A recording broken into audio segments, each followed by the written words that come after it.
Om Shanti Shanti Shanti Harihi Om. Peace, peace, peace be unto all. Om Sahana Vavatu Sahanau Bhunaktu Sahaviryam Karavavagai Tejasvinavadhitamastu ma vidvishavai. Om Shanti Shanti Shanti Harihi Om. Let us offer our prayers to Sri Ramakrishna. Let us offer our salutations to him, the embodiment of all religions, the Supreme God Incarnate, who came to establish universal religion. Let us pray to him to lead us from the unreal to the real, to lead us from the darkness of ignorance to the light of knowledge, to lead us from death to immortality. We have been studying Gospel of Sri Ramakrishna. Today's topic I have chosen, Yoga Discipline.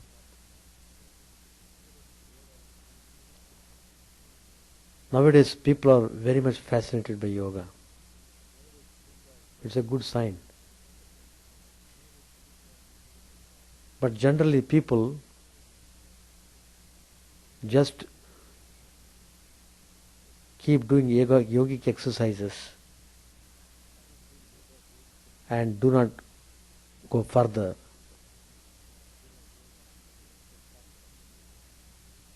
Yoga also leads one to realization of the truth. Yogic exercises are done in order to maintain the physical health, mental health. It also purifies the body and mind. But then one should meditate on the divine principle. One should aspire for.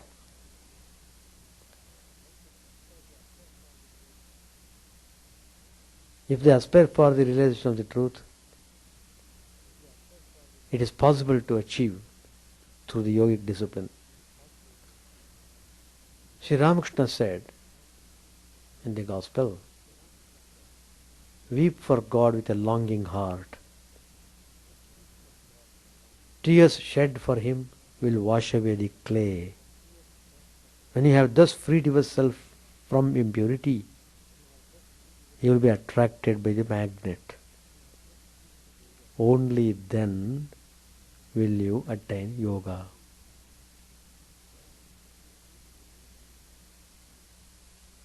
That means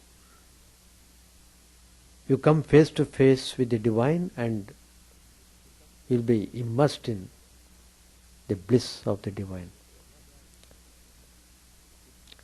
It's a great joy to be united with the divine. Sri Ramakrishna said, if a man is able to weep for God, he will see him. He will go into samadhi. Perfection in yoga is samadhi. A man achieves kumbhaka without any yogic exercise if he but weeps for God. The next stage is samadhi. What Sri Ramakrishna meant was, one should have intense yearning to realize the divine.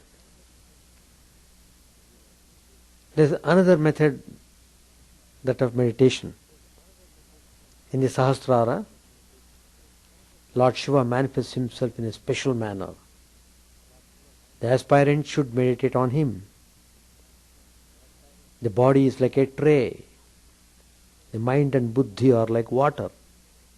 The sun of Chidananda is reflected in this water.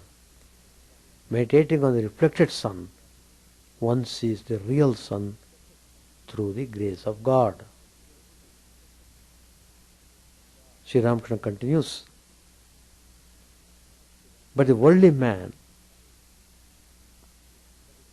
most important is he must constantly live in the company of holy men.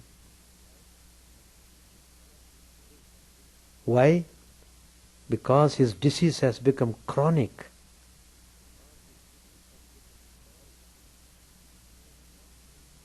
On account of his living constantly in the midst of lust and gold. A devotee Mukherjee said, yes sir, the disease has indeed become chronic. Disease means worldly tendencies. Sri Ramakrishna then replied, well, give God the power of attorney. Let him do whatever he wants. Be like a kitten and cry to him with a fervent heart.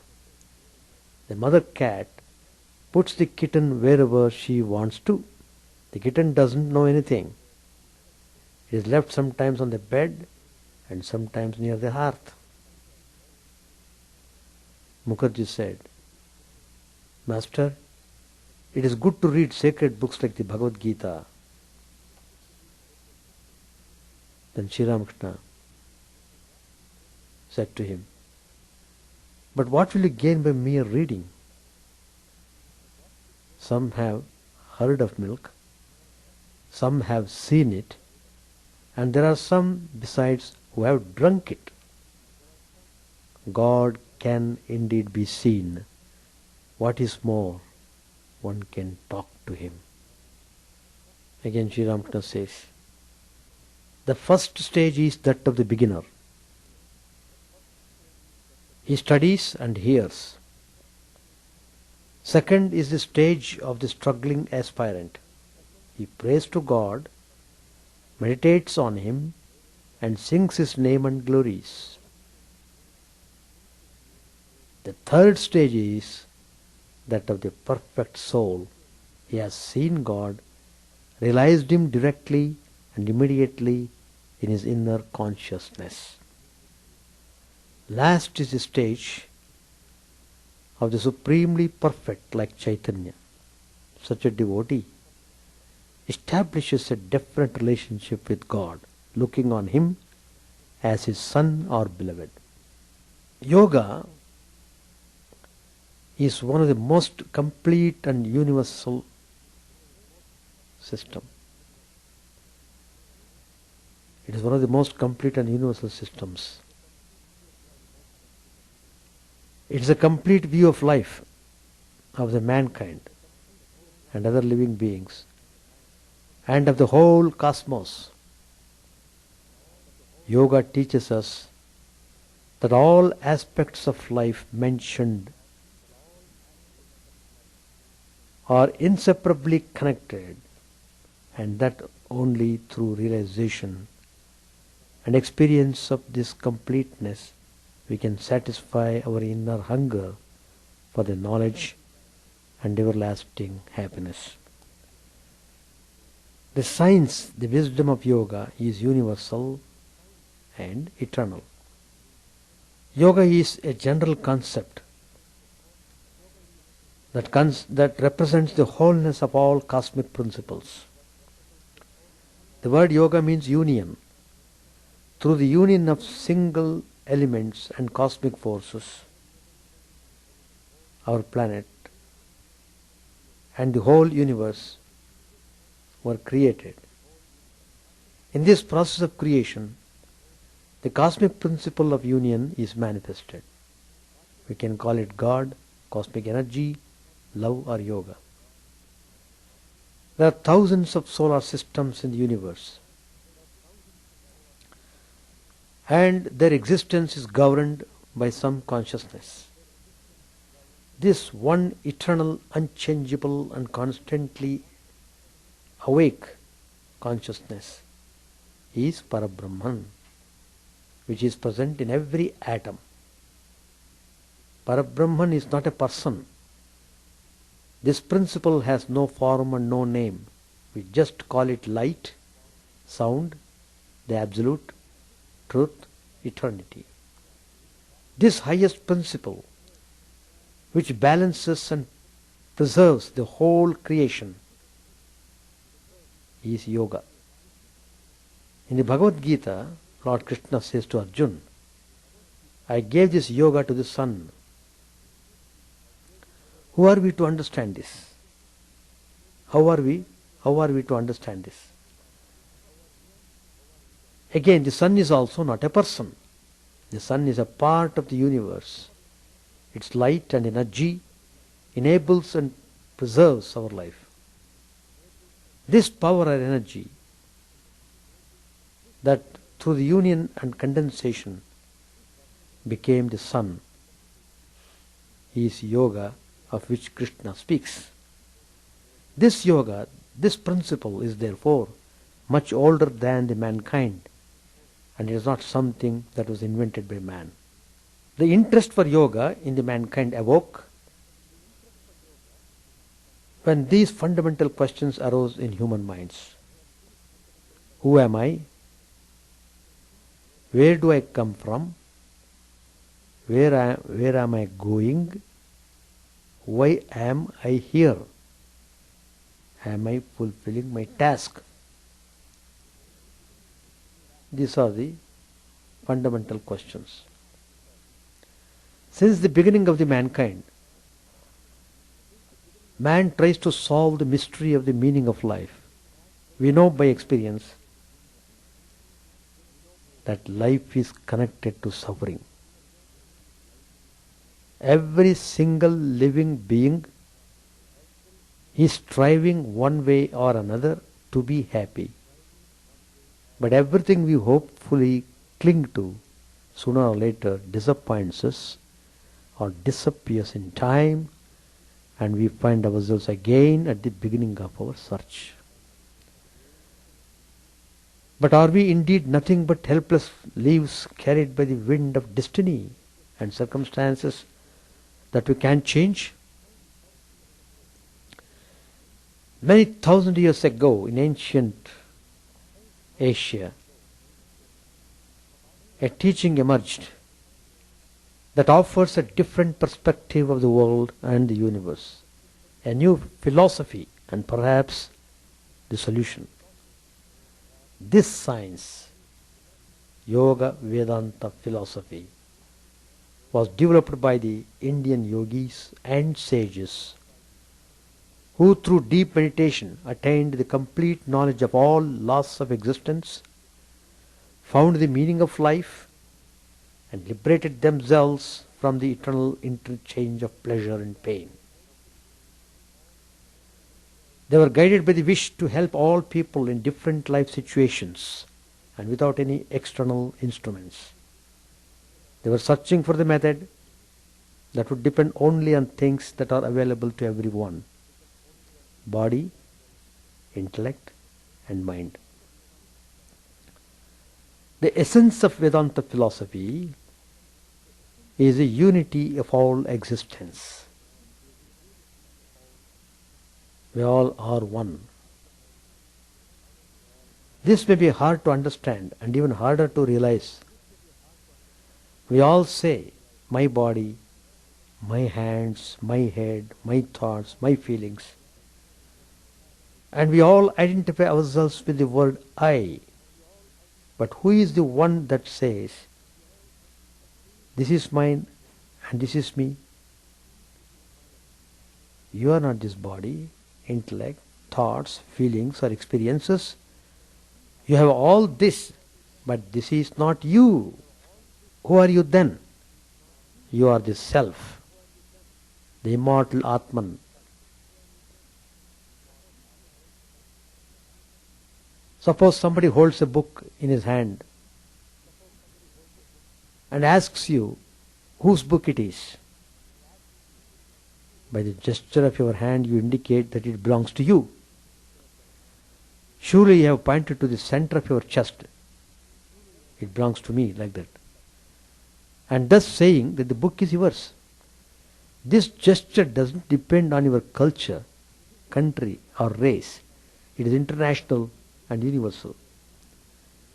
You have not pointed to your head or stomach, but to the area of your heart.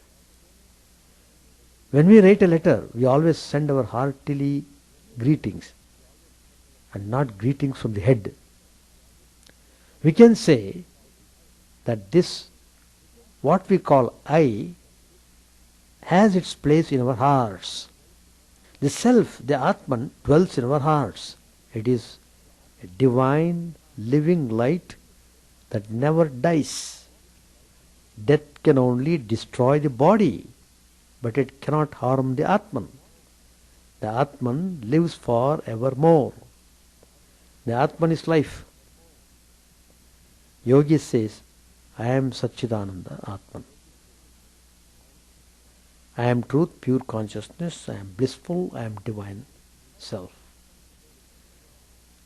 How can we explain the words, we are all one? The example is given. Take 20 cups and fill them with water. Put them in our garden on the night of the full moon and take a look at them. In every cup you will see the moon on the water surface. But are there 20 moons in the sky? No, there is only one, which reflects itself in all cups. Therefore we say, one in all and all in one. In all living beings, humans as well as in the animals, dwells the same Atman, which is pure divine light. God reflects himself in all living beings, just as the moon reflects itself in different cups. If the water is not pure enough, or its surface is not still, the reflection will not be clear. The moon in the sky, however, is always the same, untouched. Only its reflection changes from cup to cup. Similarly, God is always within us, but we are not aware of this because our mind and consciousness are not pure and calm enough. Can we see God? And with what eyes? God has two aspects, Nirgun and Sagun. Nirgun is his universal form, and that cannot be seen with our physical eyes. We can perceive it with our inner senses as a transcendental light or sound, or experience it as the universal knowledge and wisdom. And if you want to see God in the Saguna form, look at the creation and discover him in all living beings. God reflects himself in every cup of life. System of methods and techniques for personal development. Everyone would like to be healthy, would like to be content and happy, and we are all striving in our own way to achieve this. But especially nowadays, people all over the world suffer more than ever in the history of the humankind from stress and burdens, which they are not able to control anymore. After numerous unsuccessful attempts to relax, people usually find their comfort in tranquilizers, sleeping pills, alcohol, and the like. Yoga teaches us that peace and contentment can be attained only by balancing our whole being on all levels of existence. We know that we consist of many aspects: physical body, mental body, subtle body, and causal body. If we want to be happy and content, we must balance all of them. Methods and techniques of yoga offer us a perfect way to realize this goal. They lead us systematically and gradually through body postures, what we call asanas, breathing exercises, what we call pranayama, relaxation, contemplation and positive way of thinking towards physical health, calmness and knowledge of oneself. They also help us to give up all illusions and complexes which stand as obstacles in our way towards happy and fulfilled life. Yoga is first of all a practical way. We must realize and achieve everything by ourselves. Nobody can give us health, happiness and contentment, nor can we buy them or attain them by some external means. They lie within ourselves, and only our own effort will help us to find and realize them. On our way towards the self-realization, we gradually discover all our inner qualities and feelings, be they good or bad. It is said that the path of yoga is sometimes harder than the fight of a heroic soldier, because a yogi must conquer his inner enemies like lust, anger, attachment, greed, jealousy and pride. In this battle, it is very important that we understand and accept ourselves without any feelings of guilt or disappointment, and that we are prepared to give up all bad habits that are binding our true self. Yoga is a system of exercises and methods which can lead us towards enlightenment, but only if they are practiced with confidence, discipline and firm decision. These exercises and techniques are a part of the ancient treasury of knowledge which has been passed on from the spiritual teachers to their disciples for many thousands of years. Yoga consists of several paths which are inseparably connected. Every stage of our development requires a particular kind of yogic discipline, which again depends on the disciple's inner nature. Karma Yoga is a way of selfless work for the benefit of all living beings. Bhakti Yoga is the realization of love and devotion to the noble principles. Jnana Yoga means the development of knowledge and understanding of the laws of existence. Raj Yoga consists of techniques and exercises that increase the abilities of our body and develop the potentials of our intellect and mind. Although we speak a lot of God and say that yoga is a way to God, yoga is not a religion nor a religious sect. God is a universal principle, cosmic light, eternally awake consciousness which pervades all existence. This God is one and dwells in all. We gave him different names and images. We call him Father, we call him Allah, we call him Ishvara, we call him divine will, love, the highest self, and so on. There are as many images of God as there are people on the face of the earth. Everyone creates one's own image of God and opinion on God according to the level of one's spiritual development. The essence of yoga and all religions is actually the same: spiritual development of the person and the realization of the self and God as the final goal. Unfortunately, with all religions, this goal somehow faded through time and got nearly lost. Simplicity and directness were replaced by mysteriousness and inapproachability. God became something distant, limited by systems of dogmas. On the other hand, the knowledge of yoga is always transferred from people who realized God themselves to those who are still searching for him. Such people, the real spiritual masters, can still be found nowadays. Yoga teaches that everybody can attain and realize God. There is of course no universal recipe. Everybody must find his own way. Yoga can help and guide us in our search.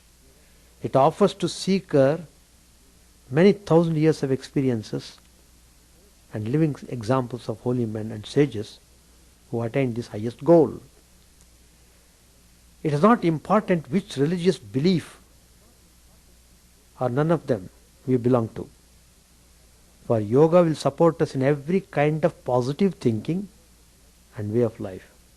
Yoga unites positive principles of all world religions: non-violence, understanding, help, forgiving, charity, and so on. As such, yoga is a universal spiritual path which is based on one's own experience. One of the saints has said, "Brothers, you are mistaken if you think that you contradict each other by belonging to different religions. Instead of this, you should live next to each other as brothers, for we are all children of one divine Father. God is in all of us. It is not important whether you are Muslim, Hindu, Christian, Buddhist or Jain. If you really live according to your religion, you will realize God.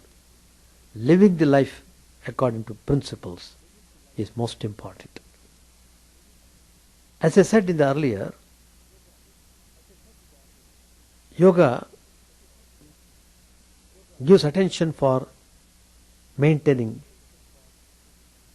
health in various aspects: physical health, psychic health, social health, and so on.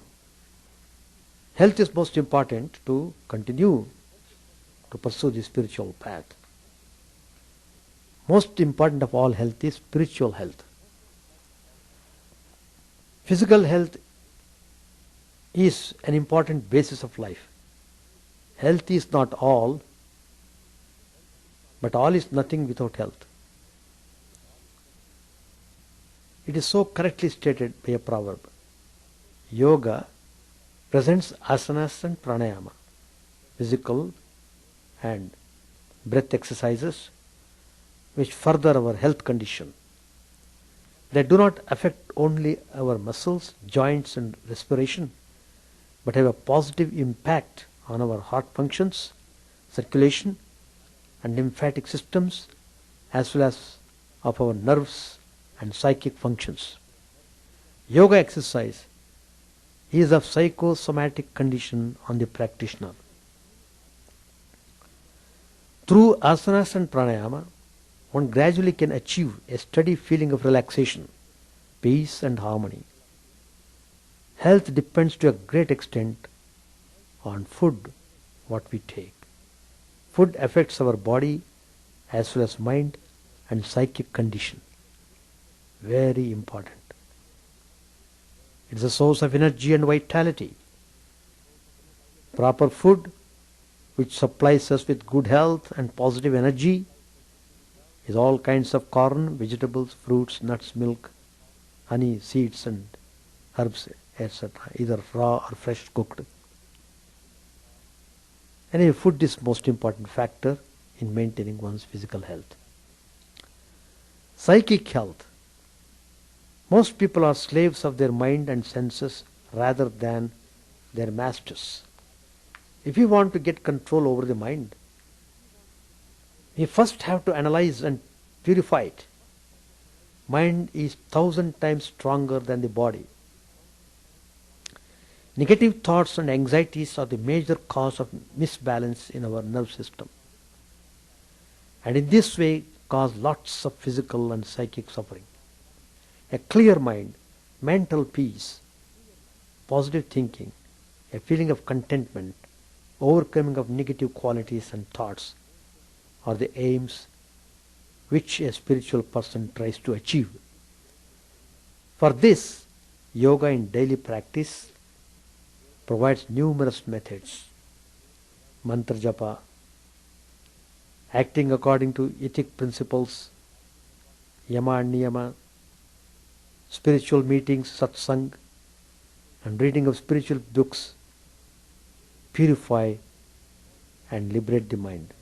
An important instrument of our introspection is the special technique of step-by-step self-inquiry meditation. The self-inquiry analysis brings us in contact with our subconsciousness, where all the desires, fears, complexes, thinking and acting, stereotypes are hidden and stored.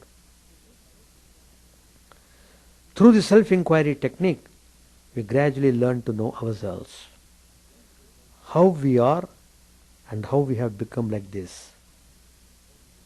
We get understanding which qualities and complexes are confusing us and are the cause of our suffering. Getting aware of them is a first step to get rid of them. Getting rid of them, equipped with wisdom, we can master our lives and overcome our problems. That's about psychic health. Then comes the social health. Social health means to be happy and make others happy too. Social health is the ability to communicate with others without conflicts, to feel responsible for the community and society in which we are living, to work for it, and at the same time to be able to relax and experience the beauty of life.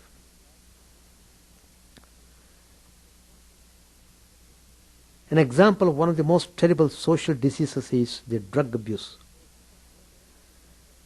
By the help of yoga in daily practice, drug addicts can be cured by regaining meaning and positive aim in life. To keep good company, satsang influences and forms our character, and it is of great importance for our spiritual development. To live a life of a yogi means to work for one's own development as well as for the development of others. Yogaha karmasu kaushalam. Yoga is fulfilled through work, Lord Krishna says in the Gita. Therefore, work for your body, mind and consciousness, for your fellow men and for the society, for nature and environment. To practice yoga means to do positive work for the benefit of all creatures. Then comes the spiritual health. The main principle of spiritual health is expressed in the following commandment: Ahimsa paramo dharmaha. Never cause any harm to anyone. Non-violence is the highest principle. Due to this principle, whoever follows the way of yoga also is a vegetarian and a pacifist. Man should be protector, not destroyer. If this commandment of yoga would be realized by all people, this planet would become a paradise without wars and violence, without killing and causing pain to living beings. If people will follow the way of yoga in daily practice, they will be rewarded by love and mutual understanding within a healthy, flourishing, unpolluted nature. Yoga means union of body and mind, nature and consciousness, of the individual with the cosmic self, of nations and religions, of all living beings. Yoga in daily practice is based on the philosophy of the Vedanta, that is the philosophy of non-dualism, which postulates that this world has been created by one God, humans as well as animals. All creatures are children of one Creator. All living beings are part of one big family. We all belong to one family. The main commitment of yoga is to protect all living creatures in all forms and manifestations of existence. To understand this, it is necessary to adapt a different way of thinking and acting in life. It is necessary to introduce love, help, tolerance and understanding, not only between individuals but among all humanity, all nations, races and religions as well. God realization is the highest goal in life. To give, to understand, to forgive. These are the qualities which are transforming us into real human beings. The God realization means the realization of our divine self, to realize that we, all of us, are one, basing on the same root, with the same relation to God. As humans, as the highest developed beings in the world, we are able to come to know our true nature, our divine self. To achieve this knowledge is the aim of yoga in daily practice. Yoga means the unity of God and the individual Atman. Yoga is a source of spirituality and wisdom, the basis of all religions, because they all have their origin in God. Yet, yoga itself is no religion. It transcends the denominations and unites them all in itself. A fundamental principle of yoga in daily practice is religious unity through tolerance.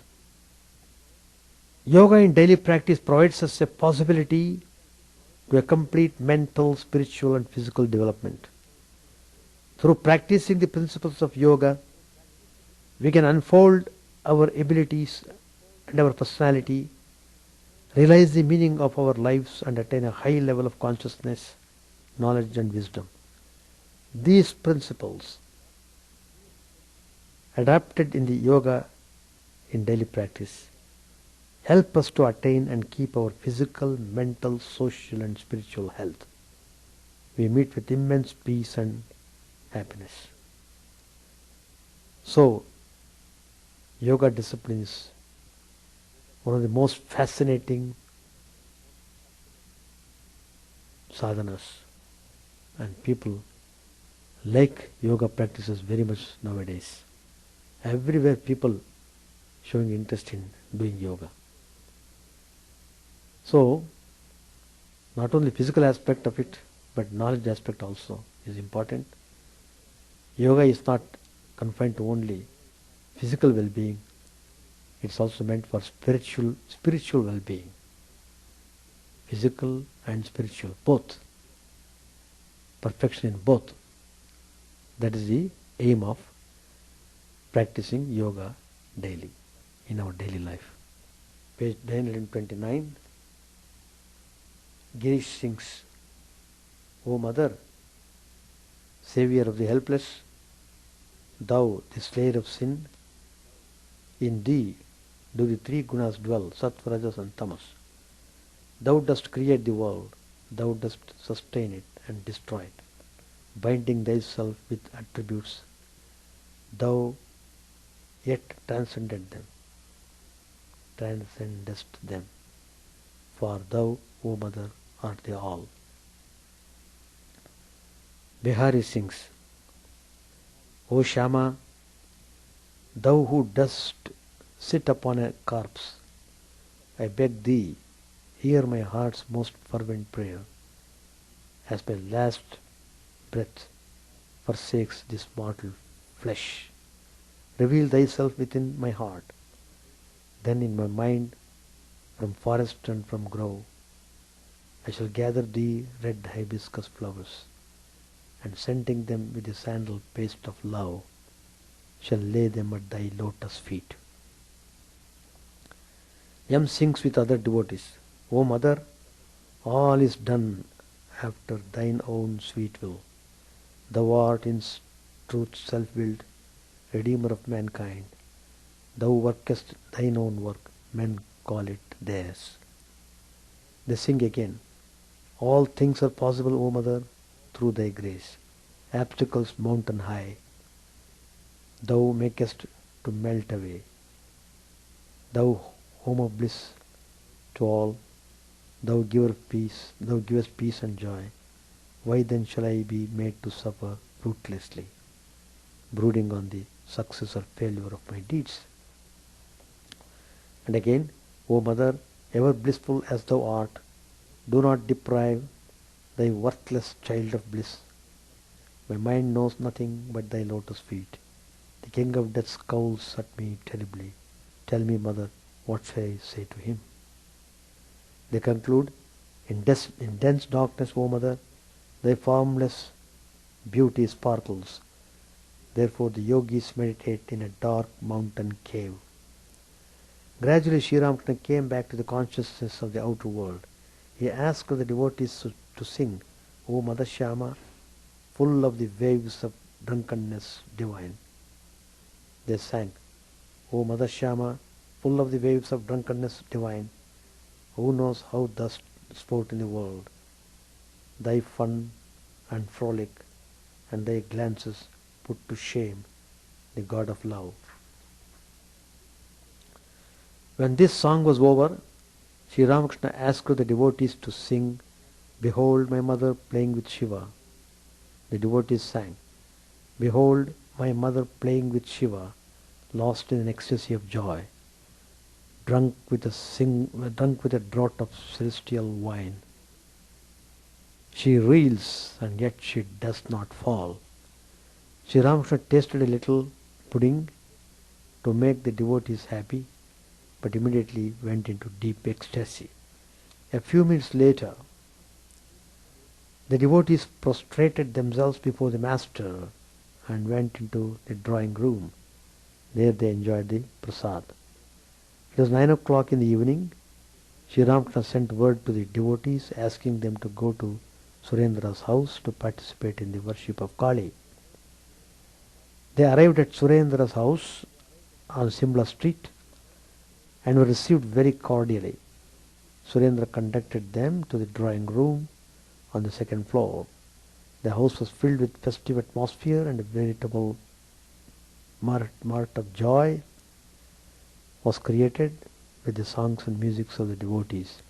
It was very late at night when they returned to their homes after enjoying the sumptuous feast given by Surendra, the master's beloved disciple. That completes chapter 48. So then we are beginning chapter 49. It has got 52 chapters. We are coming to 49. Any question? Because feet is considered very auspicious, and by touching the feet means you are surrendering your ego. So your ego is crucified at the lotus feet of the Lord.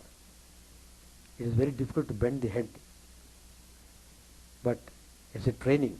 That's why always, how many times you have to make prostration? Even during puja time, at least 5-6 times I prostrate. The more you prostrate, the good, the better. Become more and more humble. And another point is, generally when we meditate, we start meditation from the feet first. Then part by part, all the whole body is meditated upon. Then the whole form. So we start meditation from the feet to the head. That's all. Every part of the Lord is auspicious. Every part is auspicious. In fact, some people were asking why the Shudras are considered very low, etc. Why Purusha Sukta tells in Vedic prayers the Shudras are born of the feet. Then I told, well, it is most auspicious. Everybody touches the feet only. So why should you feel that Shudra is condemned? So every part of the divine being is auspicious. That's all. Anything else? All right.